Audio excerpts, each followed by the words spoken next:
Alex Hanser here on the evening of July 17th, 2017. So, for the last day or so, we've had a geomagnetic storm, and you can take a look at where it is in the planetary K index over at spaceweather.gov. And also, you can get updates, even text to your phone by going over to spaceweather.com. So, if you do a Google search, right, you'll go down the rabbit hole. How human consciousness, human behavior, moods, mood swings, crime rates, things of that nature. Start paying attention when there's geomagnetic storms. There are things moving, and the energy could be redirected towards something more mindful when we become aware of how we're hormonally affected and we're affected in other ways, more than I can even begin to describe. Maybe later on in life I'll have more written down and cataloged, but this is very real. Now, if there are some people that are prone to schizophrenia and mental illness and bipolar, they can have a psychotic break. And I think that from some of the news that I've read over the years, as I'm seeing a geomagnetic storm on spaceweather.com, and then I look at what's in the newswire, and especially in places like Portland, coming up with theories years ago that some places are even more affected. People go off a little bit extra. Other places, they're still affected, but it's not as intense. And I think that the intensity can be magnified by the concrete, by the cell phone towers, by the unnatural electromagnetic pollution.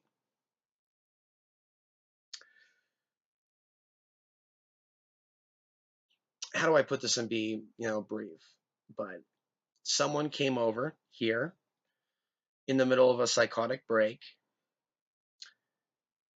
after taking hallucinogens. There's a number of issues, and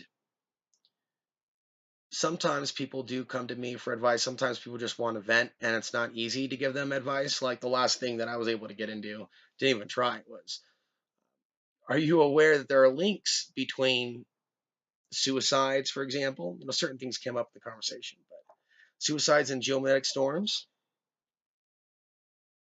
For those of you that don't know that, as you're listening, check out the New Scientist article from 2008. So science has been looking at the human behavioral response to geomagnetic storms on a small level. It's just not being done on a wide scale. But scientists are concerned about the grid. There's more to understand about the sun and its impact on our weather and our grid. Talking about its impact on us. And it's totally natural, actually. Perhaps there are certain things that are meant to be worked out in the psyche during the solar flares, things coming up to the surface, and we face them. We feel that emotion in our heart. It's a time to do some soul searching and work through that shit. I try to keep the program clean. Oh, yes, Alex, could you keep it clean? I'll try to keep it clean for the kids. So,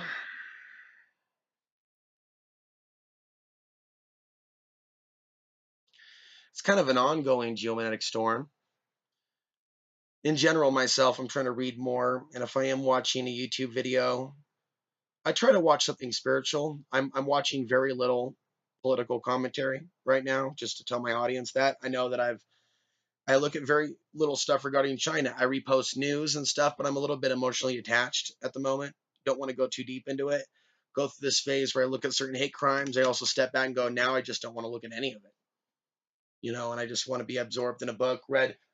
Reread Fear and Loathing in Las Vegas by Hunter S. Thompson for the second time. First time was back in 1999. So let's think about our mental health as we go through these things, stepping back from really fearful things when we need to, anger, even reacting to people attacking us, and go to a more non-reactive, peaceful place. Read a book, go outside. If you're watching something inside on YouTube, maybe watch something with a spiritual message. Found a new channel. I think it was Reprogram the Matrix. And this guy had a lot of really interesting things to say about consciousness, even why even say breaking through the matrix, because there are beautiful things about this reality. It's more about mindfully working through this place because we're here for a reason. We're not victims. Everything happens for a reason. And we need to understand that. But these are times where, whether it's in the news wire or in the air, or maybe an increase in gunshots or people going off, drinking a little bit extra, I'm now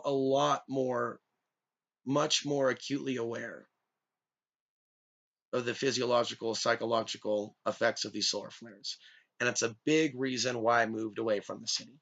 We're responding to each other, especially if we're sensitive and we're picking up on thoughts or vibrations for other people.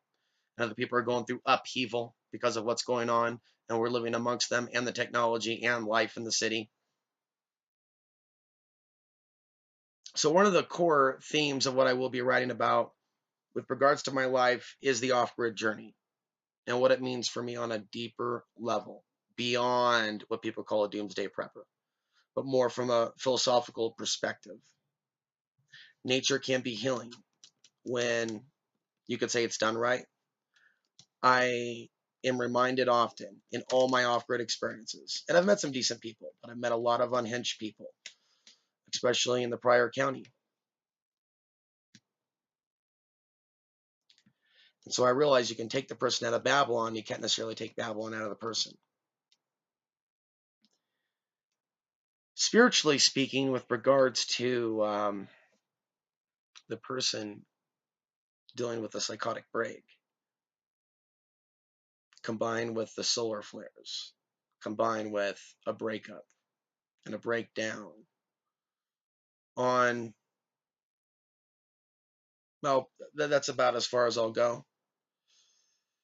And sometimes people just need to talk and talk, and they're not really able to be receptive to advice. They may not want advice. So I'm not necessarily saying that I'm giving you advice on how to deal with people that are going through a psychotic break. But I'll tell you what I don't do is overwhelm them with information. I did pray a little bit during the thing. Guides, angels, help this person, because I'm not the person that can do the healing. Um, and the person isn't yet ready to deal with certain truths about their dependence on certain people, places, and things. And so, as far as I'm concerned, the bad trip was continuing.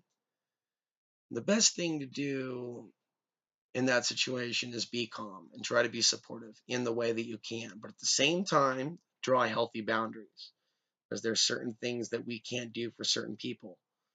Um, and I think now, looking at this from the micro, which I just described, to the macro, I've gone from where I was years ago, want to reach lots of people in the world, to now, while I still want to do that, I see more the importance of the quality of the information. And it's not about the view count. And despite the very fact that I do want to earn a basic income, increase subscribers on the on-demand channel, where it's now like 100 a month total in revenue after fees and whatnot, and becoming more self-sufficient, creating my own media, living within my own means, and it not being a large budget. And I see these money bombs that some people have engaged in, and many people have asked the question, well, has that money bomb money gone to, say, a crew to put together information? Segueing to, I guess, my closing thought, when I found myself, I didn't have a psychotic break, but I lost myself. I was really feeling the stresses of the world in the late 90s, early 2000s. But when I came upon truth, as I seem to have recognized it, a spark ignited within me.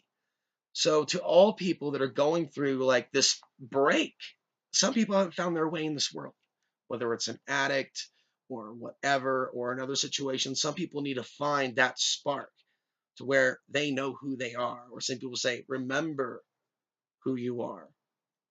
And they learn to navigate this matrix, not feel punished by the matrix like a victim. So they continue to make excuses for their problems and looking for other people to fix their problems. So I'm going to leave you with that. Happy geomagnetic storm. Maybe you could feel in the air as well. You can also tweet at me over at Twitter, and we'll talk to you next time.